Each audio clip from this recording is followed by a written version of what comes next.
Lecheng matanda yan. Eto bang gusto niya uwian dito, ha? Tita, bakit po nagwawala si Tito? Tsaka bakit niya po sinusunog yung mga damit ni Lola? Yan!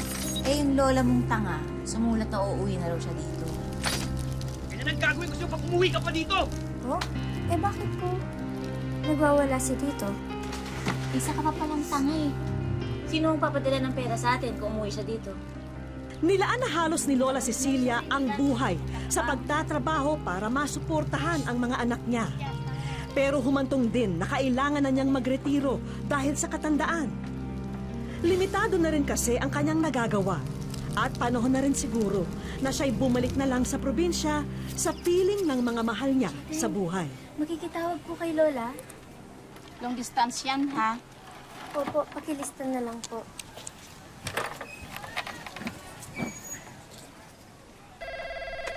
Hello, good afternoon. Hello, Lola. Si Joy po ito. Uy, napatawag ka. Buti na lang wala yung amo ko. Si Tito Matias po, sinusunog yung mga gamit niyo. Galit na galit nga po siya sa inyo eh. Ano? Bakit? Ba't naman niya gagawin yon? Sigurado ka? Kasi po nagsabi daw po kayo na uuwi daw po kayo, kaya nagalit po siya.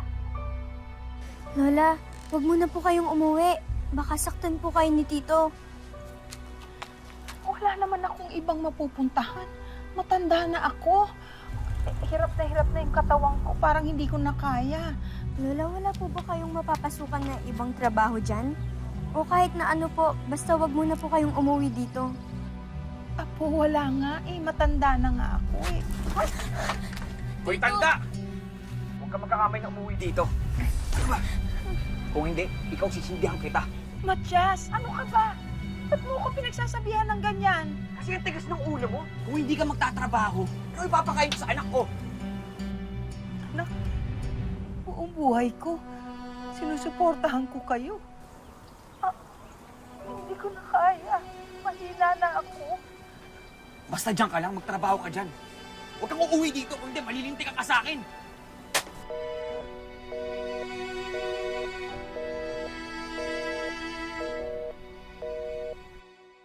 Kasabihan ng bawat magulang, isusubo na lang, ibibigay pa sa anak. Ito raw ang dahilan ni Lola Cecilia kung bakit sa kabila ng kanyang edad, patuloy pa rin siyang kumakayod at nagsasakripisyo. Sa kanya pa rin kasi umaasa ang mga anak at apo niya.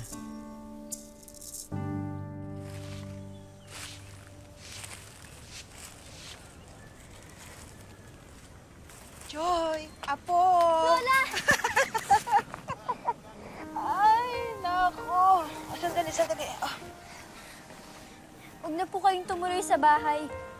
Ayoko pong saktan kayo ni Tito.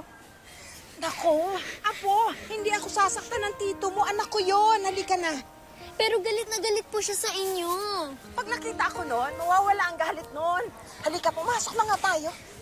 Huwag po. Ayoko pong saktan niya kayo.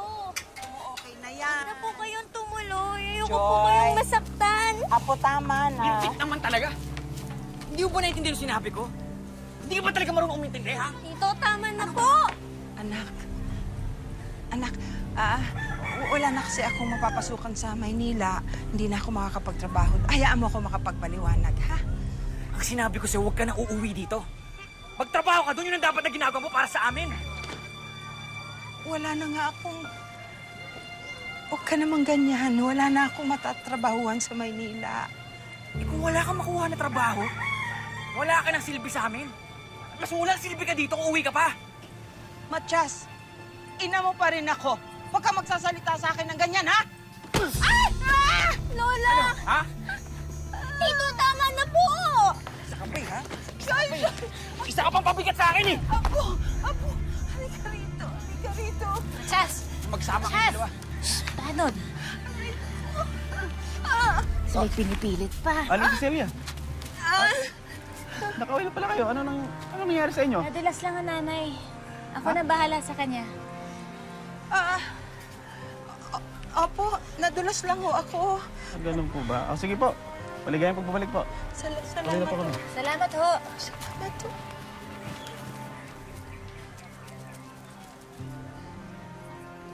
Kita niyo na? Napahamak niyo pa yung anak niyo. Pakakulit kasi. Ika na.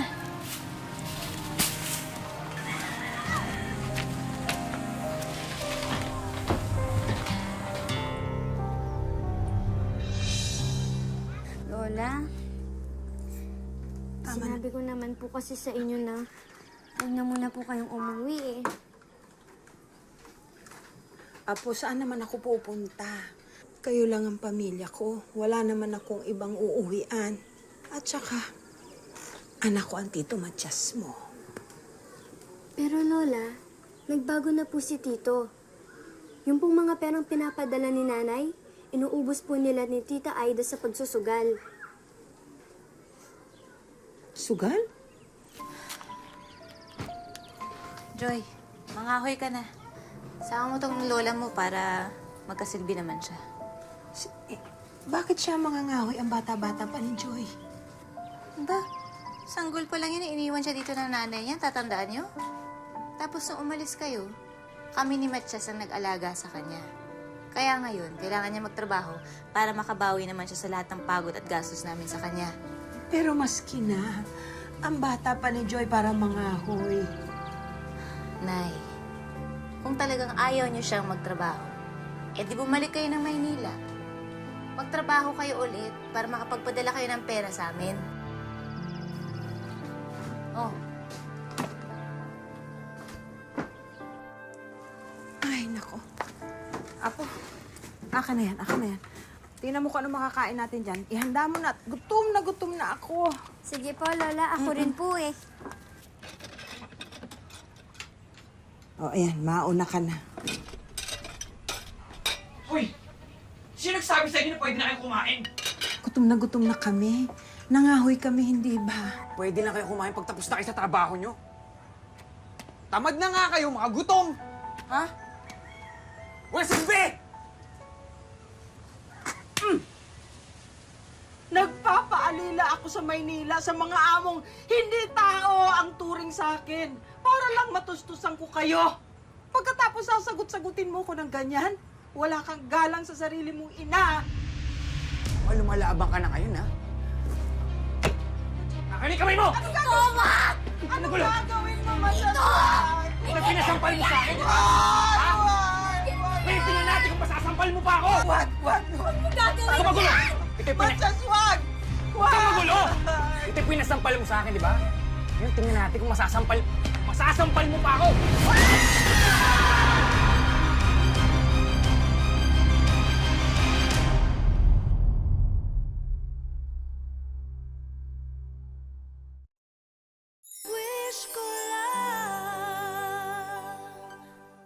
Hindi pagkakaintindihan, simpleng tampuhan lang. Tiyak marami ang kokontra sa mga nakakasaksi sa ginagawa ni Matias sa kanyang ina. Dahilan daw para gawa ng aksyon upang mahinto na ang pangaalipusta kay Lola Cecilia. Aksidente lang po. Tumutulong po kasi ako sa pagkumpuni ng pinto ng anak ko. Hindi naman sinasadya na napukpok ng martilyo. Napakalakas naman po ng pagpalo niya. Hindi ko po malalaman kung may bali ang buto niyo hanggat hindi pa po kayo nagpapa-x-ray. Pero sa provincial hospital lang po meron yun. Wala po kaming perang pampa-x-ray. Pwede ko naman po kayo i-refer sa munisipyo. Pwede din kayo doon i-assist. Pero kailangan niyo po sabihin ang talaga nangyari. Sinabi ko naman ho sa inyo yung totoo eh. Sige po, salamat Manang, po. ayaw ko po sana makialam. Pero tayo-tayo rin po dito sa probinsya nito. Alam ko po ang ugali ng anak niyo. Kung hindi niyo po i-report siya sa barangay o sa polisman lang, patuloy niya kayong sasaktan pati ang apo niyo. Salamat po.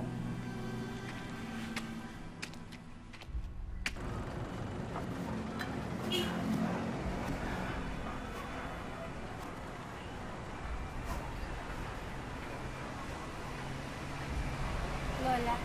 Mana, may problema ko ba? Ano nangyari sa kamay niyo? Wala po. Wala po. Pasensya na. Sige po.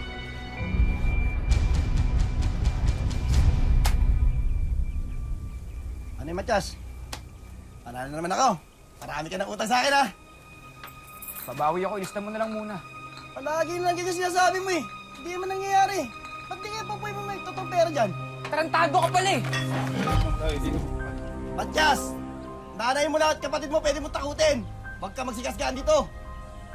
Magbayad ka ng utang mo, ha? Huwag mo hintay pasingil ko yun.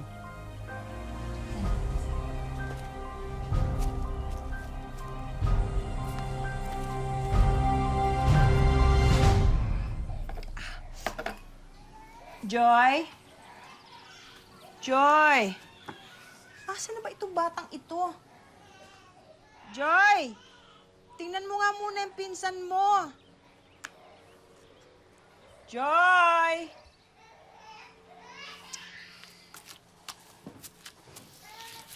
Hindi mo ba talaga naririnig yung iyak ng bata? Naririnig, kaya lang wala si Joy. Tapos baka pwedeng ikaw na lang mag-ugoy ng anak mo. Kasi magluluto ako eh. Ako pa talaga? Akong uutusan mo?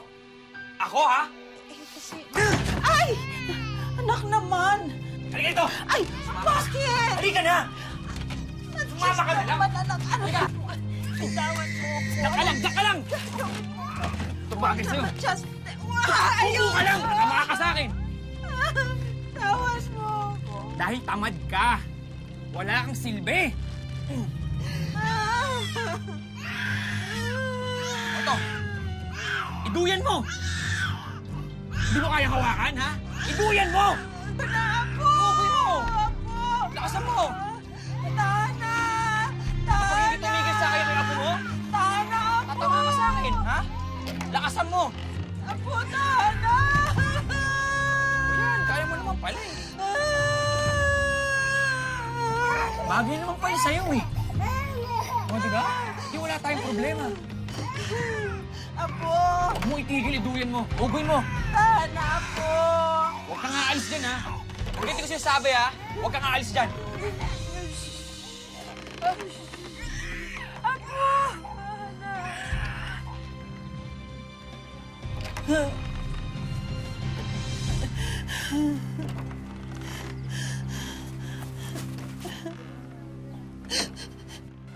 Joanna, kamusta na ba kayo dito ni nanay, ha? Okay naman po. Lola? Lola, tignan niyo po kung sino yung nakita ko sa sakayan ng jeep. Lola? Lola? Nay! Nay, ano ba? Ano ba nangyayari dito? Bakit nakatali kayo? Bakit pa kayo ginaganito ni Matias? Tulungan mo ko, Joy.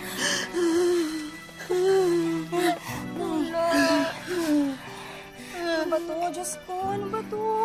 Bakit ba ginagawa sa inyo to ni Matias? Ay, ano ba to?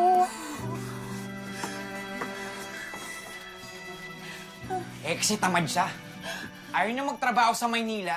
Ayaw niya rin magtrabaho dito. Ano gusto niya? Magpahinga na lang magdamag? Ha? Walang iya ka, kuya! Ha? Ano? Ha? Ha? Ako hayop? Ako hayop? Ginagat ng nanay natin, ha? Ito nga. Kami susumbatan mo? Ha? Ikaw na naiiwan ang anak mo sa amin? Iniwanan ko yung anak ko para maghanap buhay ako. Ha? Para may maipangtustos ako sa anak ko, hindi para lang magsugal magdamag!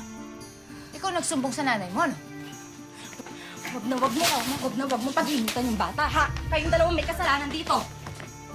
Wala naman kayo ibang ginawa kundi ubusin niyo yung pera na pinapadala namin eh. Nagsusugal lang kayo, nagsusugal. Ang kakapal ng mga mukha. Kamu kakapal? Ang kakapal ng mukha. Tumahimik ka muna magsasalita ako, ha?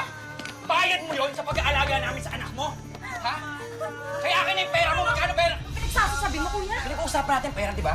Alam niya, kahayop ka talaga. Hayop ka talaga. Hindi ka pa nagbibigay ngayong buwan, di ba? Ibigay mo yung pera mo. Magkano yung meron ka dyan? Akin na! Akin na! Hoy! Kapal ng mukha mo? Kapal ng mukha niyong dalawa?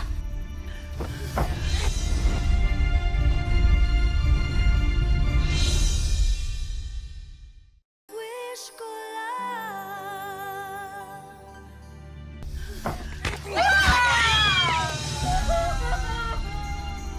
Matias! Tita! Ba't mo ginawa yun? Meron ka magsalita! Nanay! Nanay!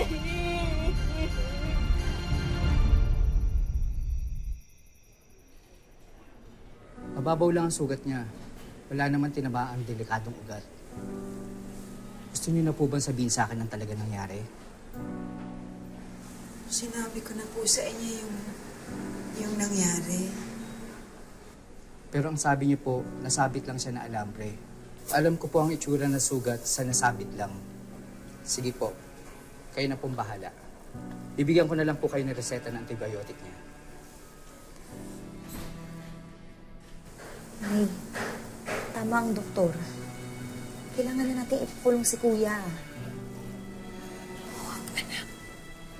Kawawa naman yung mga anak nila pag nakulong ang kuya mo. Eh, hindi rin naman niya inaalagaan yung mga anak niya. Baka nga lalo pa mapahamak yung mga bata kapag naiwanan yun sa kanya. Kapatid mo siya? Kapatid? Kapatid ko nga siya, pero tingnan mo naman yung ginawa niya sa akin, Nay. Sa inyo. Nay, kailangan kong bumalik sa pinapasukan ko. Kasi kung hindi ako bumalik, baka matanggalan naman ako ng trabaho. Pero, sige, hindi ko muna isusumbong si Kuya sa pulis. Pero kailangan mo mangako sa akin, Nay, na naaalis kayo ni Joy sa bahay niya. Ngayon ding gabi. Nay, mangako kayo sa akin, Nay. Kundi, ipapakulong ko talaga si Kuya. Oo, anak. Sige.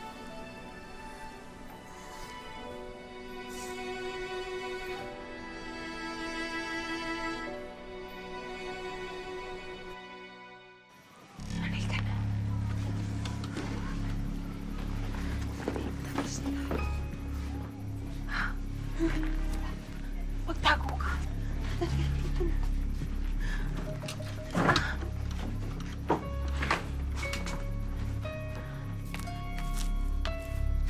O ano? Nasaan ang magaling mong anak? Kinuha na bang apo mo? Ay, hindi. Nasa labas, inutusan ko lang. Ano? Di ba niya ako sinumbong sa pulis? Di ba niya ako ipapakulong?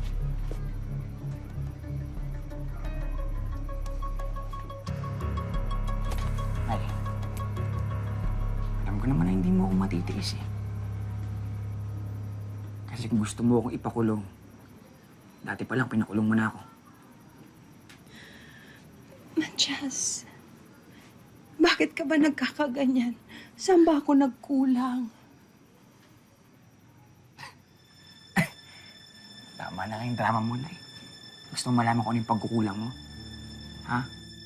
Ang pagkukulang mo! Hindi mo yung gusto ko! Wala ka namang ibang iisipin kundi sarili mo. Hindi mo na ba iisipin ang pamilya mo? Ang mga anak mo, ang asawa mo, ang pamilya mo, kami. Isa lang ang dapat na ginagawa mo. Ang mapasaya ako. Kapag hindi mo ako napasaya, mas mabuti pa na mamatay ka na lang! Demonyo ka. Ang akala ko, walang taong sukdulan ng kasamaan katulad mo. Ngayon ko nakita, nagkamali pala ako. Sana hindi na lang kita sinilang.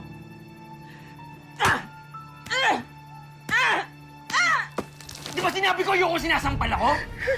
Ha? Wag! Ano? Ano sasabihin mo? Demonyo ko? Eh ano ka, ha? Ano ka? Nanay ng demonyo! Ano, ha? Una akong masasampal!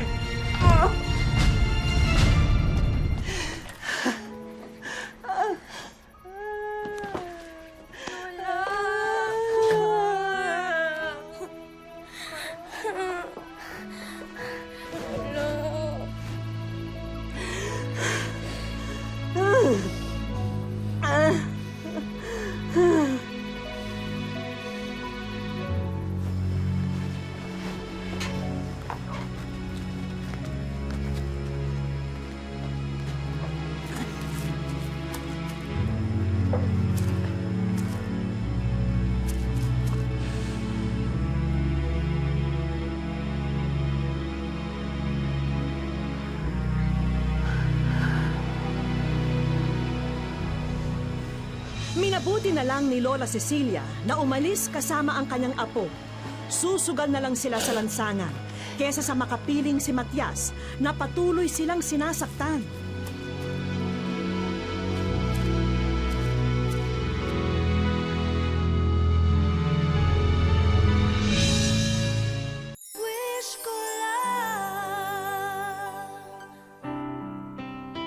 Mula sa Pier ng Batangas, maglalakbay kami ng mahigit 6 na oras para matunton kung saan sa isla ng Mindoro napadpad ang lolang tampok sa aming kwento. Minabuti naming ikubli ang kanilang pagkakakilanlan at ibahin ang mga pangalan para na rin sa kanilang kaligtasan. Magdadalawang buwan na nang makatakas sila sa puder ng mapang-abusong anak ni Lola Cecilia. Sa likod bahay ng isang nagmagandang loob na estranghero sila nakituloy. Bangungot pa rin daw para sa matanda ang mga panahong tumira sila sa piling ng sariling anak. Pagka wala akong trabaho, lagi niya akong minumura. Ngayon, sabi ko, bakit ba naman ganun kayo sa akin? Pag wala na akong kita, galit na kayo. Sabi ko, sabi sa akin, isa pa. Sampalin na kita dyan. Ang hindi ko talaga makalimutan, yung pinilipit niyang kamay ko. Tapos, yung pagpukpok ng martilyo, yung sa kanin. Ang sabi ko, bakit karami sinaing? Bakit tutong pang iniwan sa akin? Sabi ko, pero hindi ko alam na siya pala dyan nagapakinig.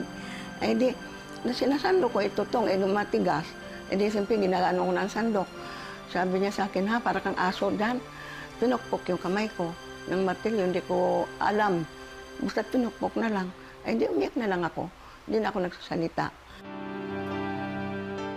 Hindi maubos maisip ni Lola Cecilia kung saan siya nagkulang. Kung bakit maging ganon ang trato ng anak niya sa kanya. Pag tinitingnan ko siya, talagang parang demonyo. Talagang tingin ko sa kanya dahil sobra siya kalupot. Kahit itong apo ko na walang kasalanan, ang sabi niya lang, utangan mo ako ng kape doon. Sabi ko naman, sama naman uutang ng kape yan. Nakita mo naman na wala tayong trabaho. Eh, itong apo ko tumingin pa sa akin. Eh, sabi ko, walang mautangan yan. Eh, di binato niya ng cellphone niya, di wasak yung cellphone. Habang si Joy, dala-dala pa rin ang masamang karanasan sa puder ng tiyuhin. Nung pinalo po ako ng may pako, bago sinipa niya po ako, sabi ko, wag na po tito, parang awa niyo na po. Kung ako ang tatanungin, gusto ko po siyang ipakulong. Dahil masama po ang ugali niya. Sa kanilang pag-alis, halos 1 linggo raw silang parang mga daga na tago ng tago sa bayan. Buti na lang daw at may naawa sa kanila, kundi namatay na raw silang dilat ang mga mata. Ayun, ang usapan lang namin na habang wala pa akong makita na malilipatan kung may kukuha sa akin ng trabaho, edi dito muna ako. Ngayon, pag mayroon na rin daw, edi pwede na rin daw ako ditong umalis. Dahil wala naman ako ditong sweldo. Gatulong lang ako dito para makakain lang kami. Lola, Mama, pagtandaan niyo po, hindi ko po kayo aiwan tulad ng ginagawa sa'yo ng tito ko. Hindi ko po gagawin yun sa inyo. Dahil mahal ko po kayo. Pagputok pa lang ng araw kinabukasan, nakasakay na ang maglola sa Roro. Habang papalayo raw sila sa lugar kung saan naroon ang malupit na anak, unti-unti na ring nawawala ang takot sa kanilang dibdib. Mahigit 2 dekada na nang huling nakabisita rito si Lola Cecilia. Kaya naman pilit nitong tinatandaan kung saan matatagpuan ang bahay ng mga kaanak. Hanggang tumambad kay Lola Cecilia ang isang pamilyar na mukha. Hindi niya ako kilala dito, Sino nga ako, ne? Isa na pala yon sa kanyang mga pamangkin. Si Heidi, sumasama sa inyo nung araw na maliit sinasama. Yung si Papa Yaman? Ito ba yun? Nakabless ka daw. Mamaya pa, lumutang na rin ang kanyang pinsan. Oo, ay kuya. Hindi makapaniwala ang pinsan ni Lola Cecilia na si Lolo Alfredo sa sinapit nito sa kamay ng sariling anak. Simula ngayon, pinapangako rin ni Lolo Alfredo na hinding-hindi na makakalapit pa kay Lola Cecilia ang kanyang anak. Pag siya nagpunta rito, ako ang tuturo ng leksyon sa kanya. Dahil nakita naming naging maaliwalas na ang mukha ng maglola, ramdam namin na nasa lugar na sila kung saan wala nang makakapanakit sa kanila. Kaya bago kami maghiwa-hiwalay,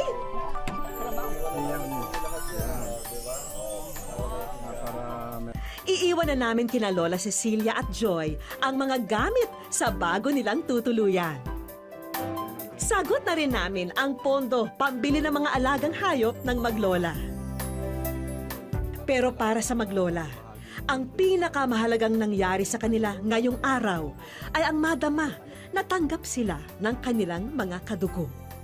Kasi yung aking isang pamangkin na nandito yan, ganun din, ginawan ko ng isang kubo para at least sila nakabukod, ano man ang gawin nila sa kanila, makagagalaw sila ng pansarili. Ganun din ang gagawin ko rito. Sabihin man nating hindi naging mapalad si Lola Cecilia sa sariling anak, meron namang napatunayan ang matanda. Hindi raw kailangan ng galing sa sarili nating sinapupunan ang mga taong maaring magmahal sa atin ng walang kapantay. Ang ina ang ating ilaw ng tahanan.